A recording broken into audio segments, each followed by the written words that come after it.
नमस्कार दोस्तों, आज 26 जून 2020 बात करते हैं आज की ताज़ा खबरों की, आज की बड़ी खबरों की। खबरों को शुरू करने से पहले जिन्होंने चैनल को सब्सक्राइब नहीं किया, जल्दी जाकर चैनल को सब्सक्राइब जरूर कर लें ताकि कोई सरकारी ऐलान होता है या फिर कोई बड़ी खबर आती है तो उसकी नोटिफिकेशन आप तक पहुंच जाया करेगी। दोस्तों, अब बात करते हैं आज के मुख्य समाचारों की, जहां पर पहली बड़ी खबर है कोविड-19 के चलते 8,80,000 बच्चों की जान जा सकती है। सबसे अधिक मौतें भारत में मुमकिन। पंजाब में कोरोना मरीजों का आंकड़ा हुआ 4,759, जानिए कितने हुए ठीक। अगले 3 दिनों तक इन राज्यों में भारी बारिश का अलर्ट, कई इलाकों में आ सकती है बाढ़। WHO ने चेताया, कोरोना को लेकर दुनिया के सामने खड़ी हुई ये परेशानी, बढ़ेंगे मौत के आंकड़े। CBSE के बाद अब ICSE बोर्ड ने भी रद्द की बची हुई बोर्ड परीक्षाएं। अलर्ट, चीन ने भारत में किया साइबर अटैक, क्या आपके पास भी आया है ये मैसेज। सुशांत सिंह राजपूत की आई फाइनल पोस्टमार्टम रिपोर्ट, इस वजह से हुई थी मौत। पहली बार भारत ने खुलकर बताई चीन की चाल, विदेश मंत्रालय ने कही ये बात। 12 अगस्त तक नहीं चलेगी नियमित यात्री ट्रेनें, रेलवे ने जारी किया सर्कुलर। दोस्तों, ये थे आज के मुख्य समाचार। अब बात कर लेते हैं विस्तार से, जहां पर पहली बड़ी खबर है कोविड-19 के चलते 8,80,000 बच्चों की जान जा सकती है। सबसे अधिक मौतें भारत में मुमकिन। जी हां दोस्तों, यूनिसेफ की हालिया रिपोर्ट के मुताबिक कोविड-19 महामारी ने साउथ एशिया में हज़ारों बच्चों की ज़िंदगी को खतरे में डाल दिया है।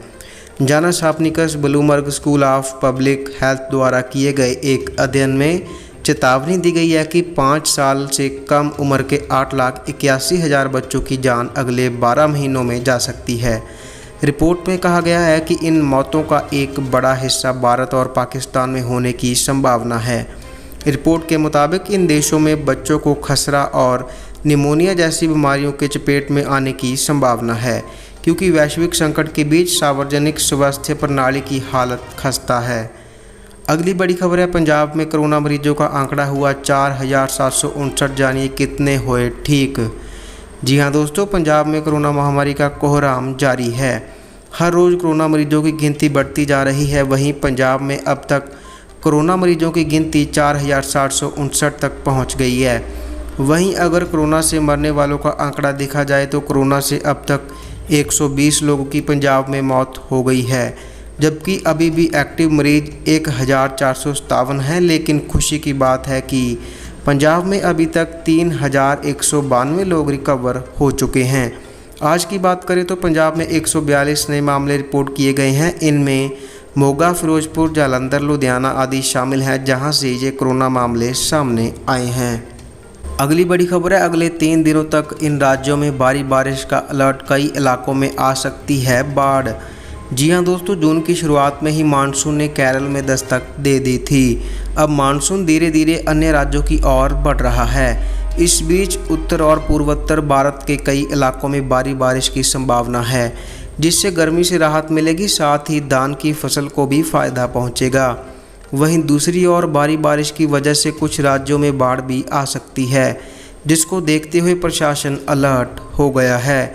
मौसम विज्ञान विभाग के वरिष्ठ वैज्ञानिक RK जेनामनी के मुताबिक अगले 3 दिनों में असम, मेघालय, अरुणाचल प्रदेश, बिहार, सिक्किम और पश्चिम बंगाल में भारी बारिश का अनुमान लगाया जा रहा है। अगली बड़ी खबर है, कोरोना को लेकर दुनिया के सामने खड़ी हुई ये परेशानी, बढ़ेंगे मौत के आंकड़े। जी हां दोस्तों, दुनिया भर में कोरोना ने जिस तरह से कहर मचाया हुआ है, उसको लेकर विश्व स्वास्थ्य संगठन ने चेतावनी जारी की है। WHO ने कहा है कि अस्पताल कोरोना वायरस के प्रकोप के दौरान ऑक्सीजन सिलेंडर की भारी कमी से जूझ रहे हैं। दुनिया के कई हिस्सों में ऑक्सीजन महंगी और मिलने में भी मुश्किल हो रही है। भारत में ऑक्सीजन सिलेंडर और ऑक्सीजन की मांग महानगरीय शहरों, विशेष रूप से मुंबई, दिल्ली और चेन्नई में बढ़ गई है, क्योंकि ये कोरोना वायरस से सबसे ज़्यादा प्रभावित शहर हैं। लोगों ने अस्पताल के बेड की कमी के बाद घर पर ही ऑक्सीजन सिलेंडर का स्टॉक करना शुरू कर दिया है। क्योंकि कोरोना वायरस के मामलों की संख्या बढ़ रही है।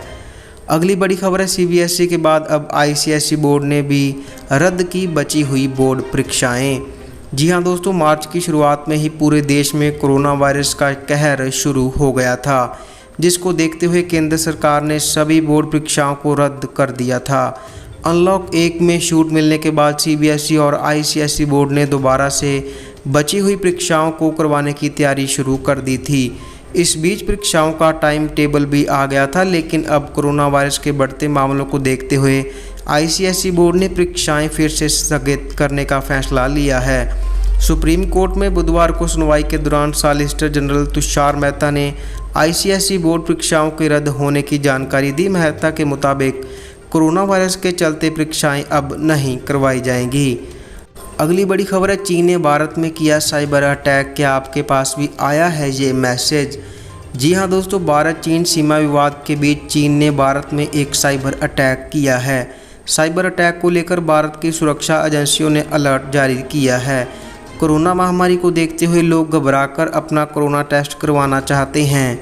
प्राइवेट लैब में महंगे रेट पर हो रहे कोरोना टेस्ट की वजह से अब लोगों के पास फ्री में कोरोना का टेस्ट कराने के लिए मैसेज आ रहे हैं, जिसमें एक लिंक दिया हुआ है, लेकिन हकीकत में ये लिंक आपकी आर्थिक बर्बादी का कारण भी बन सकता है।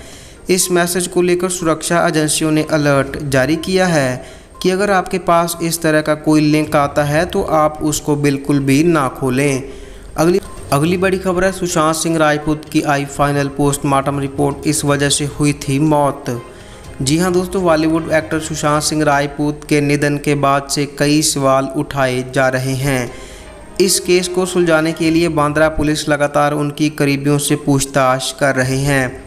सुशांत सुसाइड केस में एक नया अपडेट आया है। सुशांत के निधन के करीब 10 दिनों के बाद सुशांत की फाइनल पोस्टमार्टम रिपोर्ट सामने आ गई है। इस रिपोर्ट पर 5 डॉक्टर्स की एक टीम ने साइन किया है। इस रिपोर्ट में सभी डिटेल के साथ बताया गया है कि कैसे एक्टर की मौत हुई है।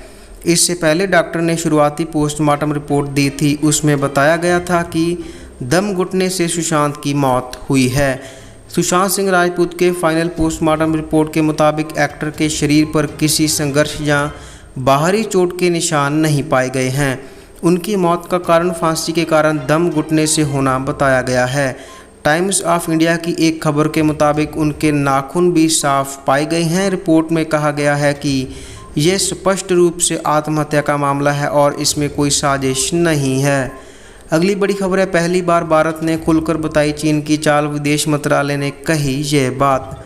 जी हां दोस्तों, भारत ने पूर्वी लद्दाख में टकराव के लिए बीजिंग को जिम्मेदार ठहराते हुए कहा कि चीन मई के शुरू से ही वास्तविक नियंत्रण रेखा पर बड़ी संख्या में सैनिक और युद्ध सामग्री जुटा रहा है तथा चीनी सैनिक सहमति वाले नियमों का उल्लंघन कर रहे हैं।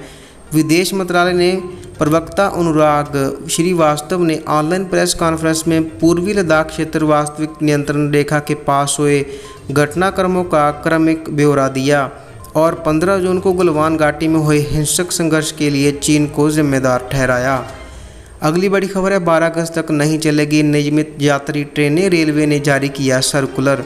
जी हां दोस्तों, कोरोना वायरस के बढ़ते मामले को देखते हुए भारतीय रेलवे ने फैसला किया है कि नियमित यात्री ट्रेन अगस्त से पहले नहीं चलाई जाएंगी। रेलवे ने इसको लेकर एक सर्कुलर जारी किया है। रेलवे ने कहा है कि 12 अगस्त 2020 तक कोई भी रेगुलर पैसेंजर ट्रेन या मेल एक्सप्रेस ट्रेन नहीं चलेंगी। इसके साथ ही रेलवे ने कहा कि जिन यात्रियों ने रेगुलर ट्रेन सेवा के लिए 1 जून से 12 अगस्त तक का टिकट बुक करवाया है, उनके सभी टिकट कैंसिल कर दिए गए हैं। जिन यात्रियों ने इन तारीखों के दौरान का टिकट लिया है, उनको रेलवे टिकट का दाम रिफंड करेगा। दोस्तों, ये थी आज की ताज़ा और बड़ी खबरें। हम आपके लिए ऐसे ही रोज़ाना ताज़ा और बड़ी खबरें लेकर आते रहते हैं। ऐसी ही खबरें रोज़ाना पाने के लिए इस चैनल को सब्सक्राइब कर लें।